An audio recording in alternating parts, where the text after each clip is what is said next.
you think about rating kids, man? You think you want to delve into that, man? We can. I mean, I wouldn't mind it. I think we could give a better analysis of what we see out there.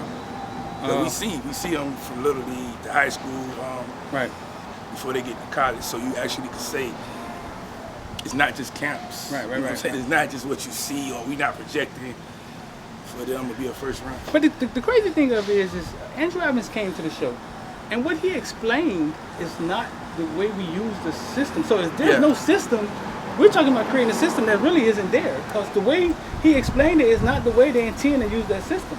So if we do create something, it'll be something different. Totally different. Right, totally yeah, different because we're talking about doing exactly how people use their system, which is the invalid way to use the system, and it's weird that we just go with, you know what I'm saying? But no, man, so, I mean, it is a possibility. I mean, because you're right, man, we don't need anybody to stamp us when we're talking about talent and who we think these kids are.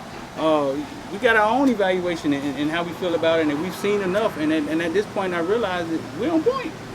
I think we could do it. Like I said, I think we'll give a better, you know what I'm saying, we can evaluate it better. Yeah. Because we don't have no projection of, well, this is the standard.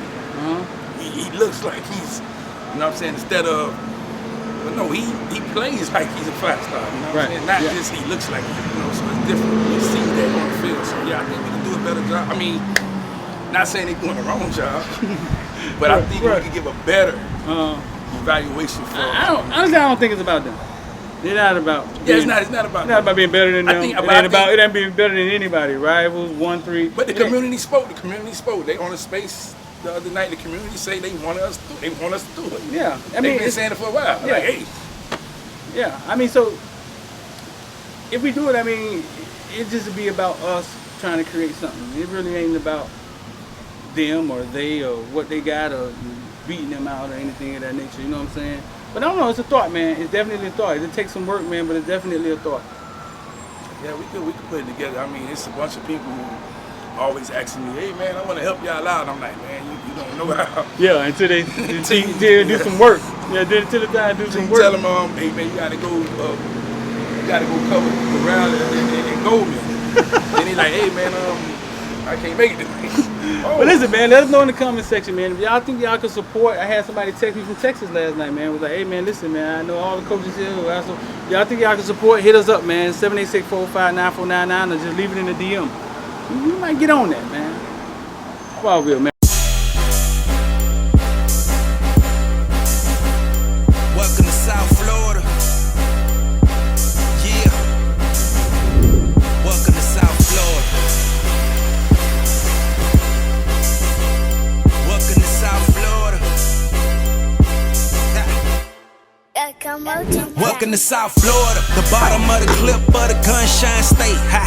One of them boys still blowing in that way. Big plate, get it for the 18 if you straight. Get cake and stop hating, it's the motto of the state. A lot of face, but it's still real around here. That foreign talk, that can get. Think so? So listen, man, we back out here in the morning. We're gonna dive into the D-line a little bit. You see Big Coach Sal. You see Big Coach Sal right there. Big motivating dude like boom. That guy. Leonard Taylor. We got Leonard Taylor. Leonard Taylor comes to this thing. I think Leonard Taylor may be the star of this defensive line in his short sophomore career. Leonard Taylor got off to a slow start last year. We're not sure why. Some thought he was in the doghouse. Some thought he had a little slow learning the plays. I mean, but it didn't take long. As soon as he got on the field, he jumped in and started making plays. Leonard Taylor, 305 kid, slimmed down, man. We interviewed him the other day. Speak really, really well. And I say he speak well because his start here, I mean, he was kind of shy, timid in front of a mic. And it's been not less than a year, and he's gotten that part together. So Leonard Taylor, man, I think it's the start of the D-line. You see Mario Cristobal standing right there talking to his D-line. Mario Cristobal. Some credit Mario Cristobal was Elite 8 run from the basketball team. They credit him with the water tasting better coming out the water fountain. They say the parking done got better since Mario Cristobal been here. And standing right in front of us, we got big man Mitchell Agude out of UCLA. The UCLA transfer, Mitchell Agude, rocking the Claw. What they call it? Love Club. Mitchell Agude just flew here from UCLA like yesterday. We interviewed him on the Morning Breath show the other day. Cool kid, has an amazing story. Was in a coma at the age of 9 for 3 days. Came out the coma and was determined to play football. His mama let him play, and then the rest was history. Limping, we got Chance Williams in the red jersey. We just realized that he's in the red jersey today. Also, man, number 97, Alan Hay. Alan Hay has made some plays in this short spring practice. Alan Hay out of Chaminade, Madonna, has pursued his rapping career on the outside. We've been trying to get Alan Hay to cut us a track. We're going to keep working on that. But Alan Hay is a smart, cerebral kid. He understands football. He watches film. He's intentional with his play on the field. And you can see that from when we interviewed him in high school. And it can only go up from there. We got number 12, Jafari Harvey. Jafari Harvey last year had a pick 6 with a highlight of his career. Jafari Harvey, we're looking forward to Jafari Harvey coming on this year. We talked to his mom. His mom came in the space with us, nice lady. She's supposed to come to the show. We got some things working with her. In the red jersey, I think that's Chance Williams. Huh? Right there. Cool. We got number 95 out of Georgia, Thomas Davis. Thomas Davis seemed to be undersized, but Thomas Davis had a hell of a scrimmage the other day. They say Thomas Davis was all over the field the other day. So size wouldn't matter. But the question that we always had was, if Thomas Davis could play on the end, why couldn't Sam Brooks? That's the question that we always had. We also got number 93, Jabril Ismail. Yeah, number 93, Jabril Ismail. Jabril Ismail, 6'5", 256, second-year kid out of Columbus. Played slightly last year. Should get a lot more playing time this year. We got Cooney over here clapping and doing jumping jacks.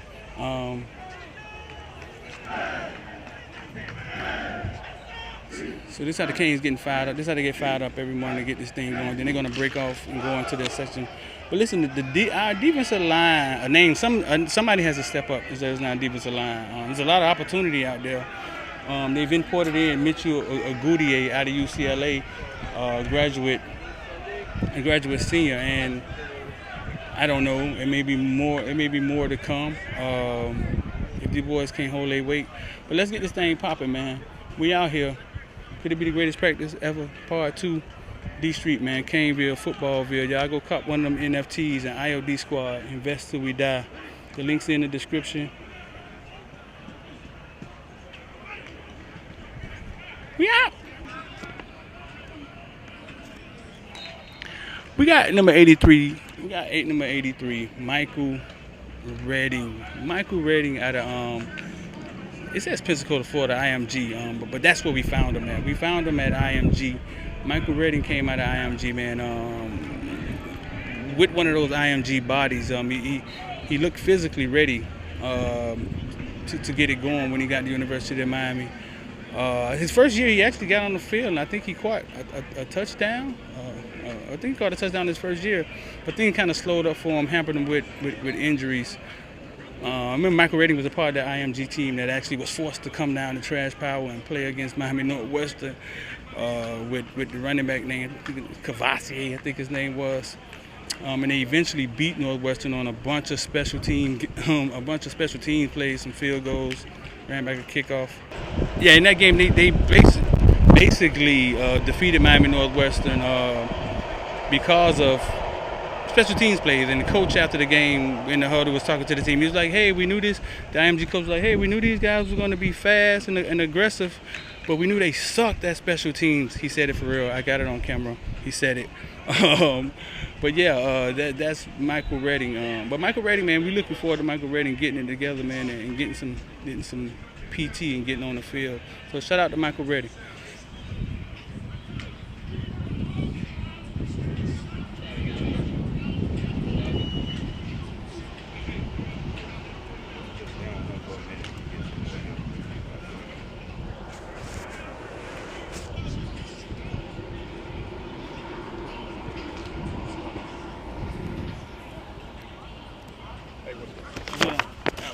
We communicated back in November. Isaiah's my son. We don't want you to help us. All right, so here we go. We got incoming freshman Isaiah Horton out here watching practice. Interesting story, Isaiah Horton out of Tennessee. Isaiah Horton, a big kid out of Tennessee, had an injury, I think his junior year, came back, got it together his senior year, and now he's healthy. But this is an interesting story about Isaiah Horton. Isaiah Horton, through all of Manny, at the end of Manny's tenure, Dad gave me a call. This is out the blue. Dad, cool dude, was in the Army, gave me a call. Basically, he wanted to know what was going on. He felt that Dad just did a visit. They was down here, and nobody said anything about anybody being fired. And what happened was we went on to not really talk about Manny being fired, but to talk about University of Miami and the changes that were coming to the University of Miami, because Dad was in the dark and they were thinking about opening up. He just came over here and said it. They were thinking about opening up his recruitment. So basically, we just told him the truth. I mean, we don't recruit for UM or anything like that. I mean, but we are fans at that time, and we told him the truth, that things were changing down here. He was going to walk into a new University of Miami, and Dad stuck with it. Now you see him here. I think he says he graduates in May. He said he graduated in May. He graduates in May. So big Isaiah Horton to be another freshman wide receiver here out of Tennessee. That's a big kid, man. That's a big kid, man. Our kids don't grow like that in South Florida. We don't grow with meat on our bones. But that's the Isaiah Horton story, man. Look forward to seeing Isaiah Horton get out here. Come down, live down here. So Dad, I need help. So I had Bishop down here. Yeah, it is. So I got a little condo and down there. So when did he actually come? He graduates May 14th. They want him down here the 7th. You know, but he's going to start summer session. Yeah, start summer session. So did I lie to you? No. I ain't Glad I was following him for a while. Yeah, when they fired Manny was at our house just 2 days before they fired him. I know. In Tennessee. Right. So we just saw, we're like, whoa. Right. And then when Mario came in, you know, he had, what's his name, who was at Georgia now? Yeah. He came by the house. No, the one that was Oregon. Right. The receiving coach. He came to the house and said, hey, we still want you, blah, blah, blah. Then next day, you know, he go. The receiver, that's crazy. But Mario, when he texts stuff, Mario texts. Jacolby George. Jacolby George has been a star of this camp. Jacolby George out of Plantation High School, really quiet kid. Recruitment was kind of quiet. But coming in, Jacolby George would always was trained with Gold Feet. Gold Feet told me a story that he's the one his mom trusted him with. So he would always train.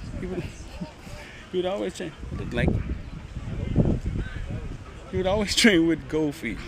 And coming into his recruitment, Gold Feet told us that Jacolby George was the #1 wide receiver in the nation, and everybody tooted their lips up at it. And I asked him how fast was Jacolby George, and he looked at me and he said, he run touchdown. I trust Gold Feet. I mean, Gold Feet has seen the best. He's seen them all. He trains NFL all the way down to youth football. Jacolby George has not let Gold Feet down at all. He's been a star of the camp and seems to trying to take over as wide receiver 1. Him and Brashad have been a delight to have on the team. A delight. Who talks like that? Who call kids a delight? Gotta get that together. I don't know what that's about. But listen, man, Jacolby George is about to make some noise as a sophomore. We can't let it get Romello back out here, get this thing popping. So, man, that's the Jacolby George story. As you see him right there, the silent killer.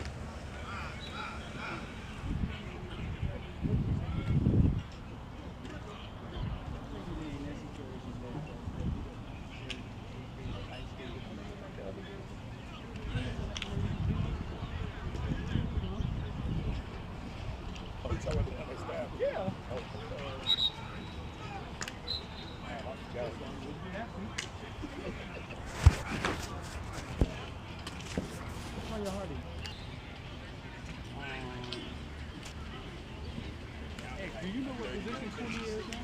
Can we talk about Coach Cooney? What position he is now?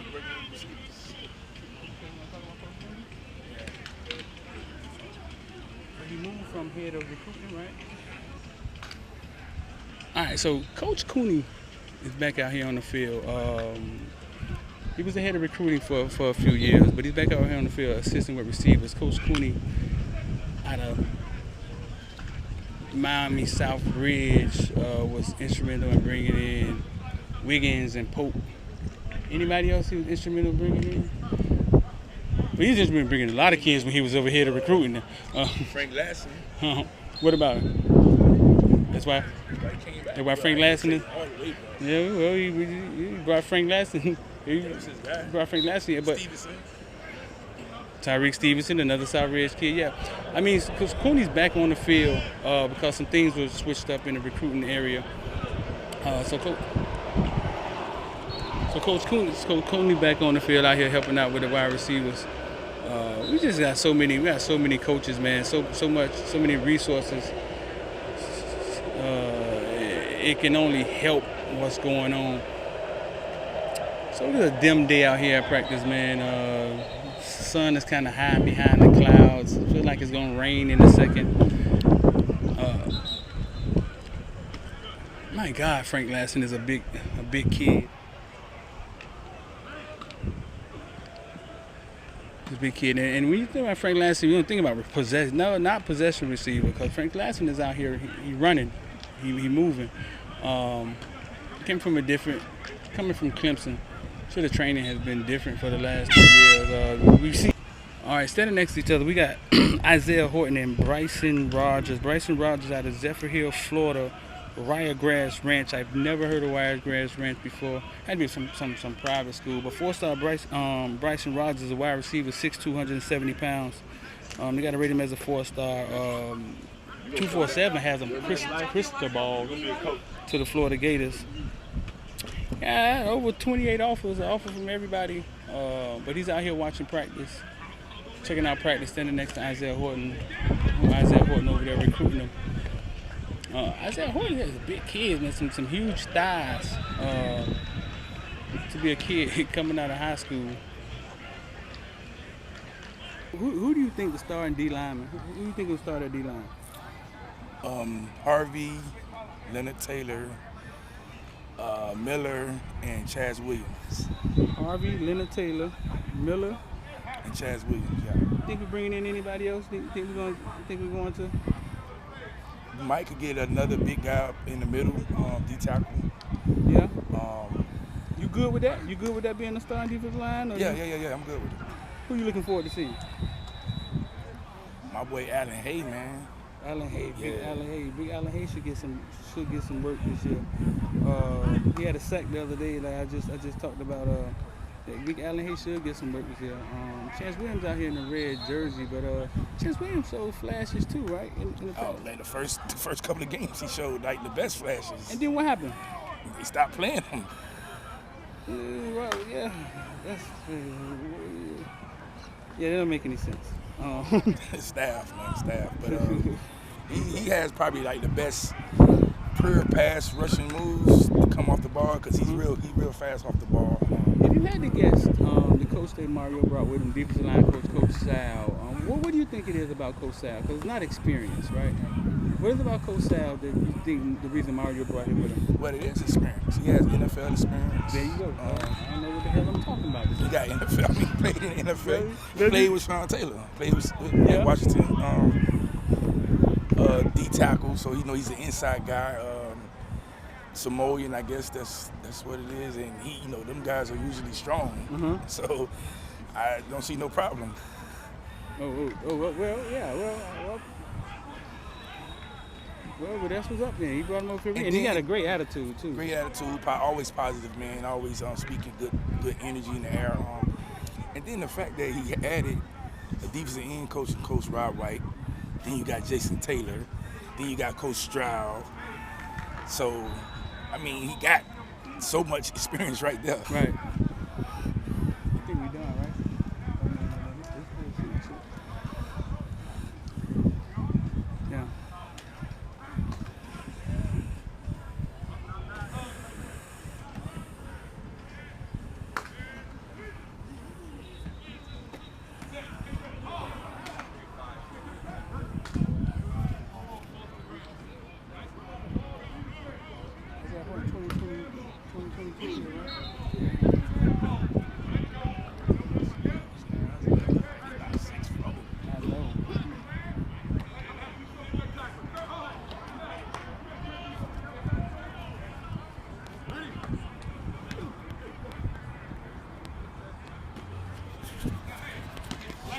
go ahead and tweet that out. One time for Coach Cooney.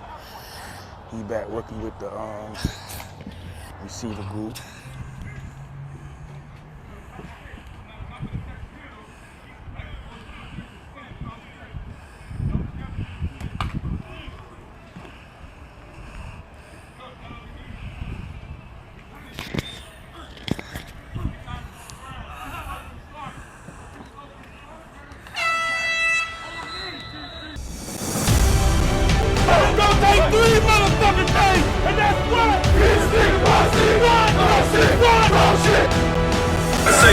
Big time.